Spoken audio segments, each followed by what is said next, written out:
Assalamualaikum warahmatullahi wabarakatuh. Pada kesempatan kali ini kelompok kami akan menjelaskan apa saja isi dari Museum Sejarah Nasional.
Bandar Sriwijaya abad ke-7 sampai 13. Terletak pada jalur pelayaran antara Indonesia, Cina, dan India.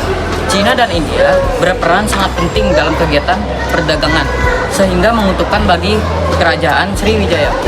Kapal-kapal asing banyak berlabuh, dan pendeta-pendeta Buddha dari Cina sering singgah dan menetap untuk waktu yang lama, mempelajari agama Buddha. Banjar Sriwijaya akhirnya berkembang menjadi pusat niaga dan budaya.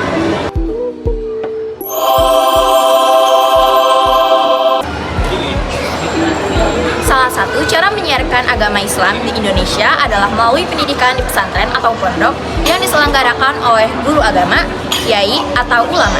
Kegiatan pesantren serta kiai dalam penyebaran agama Islam dan pengembangan pendidikan masyarakat mempunyai peranan penting dalam proses penyatuan bangsa.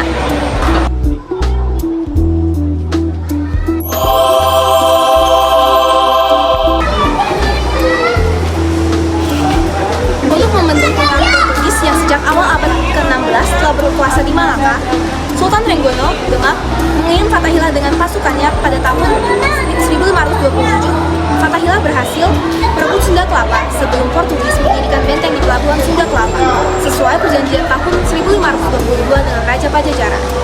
Dalam pertempuran tanggal 22 Juni 1527 di pelabuhan Sunda Kelapa, Fathahilah berhasil mengalahkan ekspedisi Francisco de Sá yang dikirim Portugis untuk mendirikan benteng. Nama Sunda Kelapa diganti menjadi Jayapura, yang berarti kota kemenangan. Peristiwa ini juga menjadi penanda bahwa awal masa penjajahan di Indonesia akan dimulai.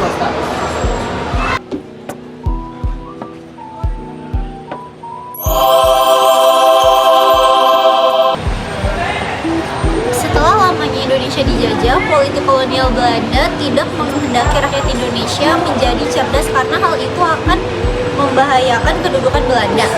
Akhirnya pendidikan modern terpaksa diberikan untuk memenuhi kebutuhan tenaga terdidik dan untuk meningkatkan masyarakat Indonesia sebagai pasar bagi industri Belanda. Kebangkitan kaum terpelajar Indonesia menimbulkan kesadaran nasional untuk merdeka. Cita-cita Dr. Wahidin untuk menghimpun tokoh-tokoh pergerakan nasional ini diwujudkan oleh Dr. Sutomo dan kawan-kawan dengan membentuk Budi Utomo.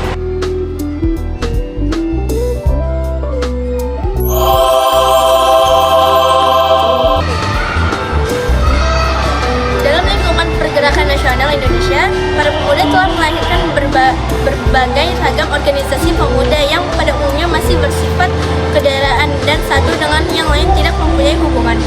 Iklim persatuan Indonesia mempengaruhi dan mendorong untuk membina satu pergerakan pemuda yang berjiwa nasional dan kesatuan. Usaha ke arah itu dilakukan dalam serangkai Kongres Pemuda. Pada Kongres Pemuda yang kedua dicetuskan Sumpah Pemuda dan dikumandangkan untuk pertama kali lagu Indonesia Raya.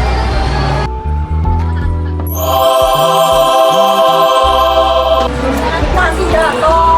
Mengetahui bahwa Jepang kalah perang, rakyat Indonesia baik para pemuda maupun para pemimpin pergerakan kebangsaan berpacu dengan waktu untuk mewujudkan cita-cita perjuangan, yakni mengumumkan proklamasi kemerdekaan Indonesia selekas mungkin.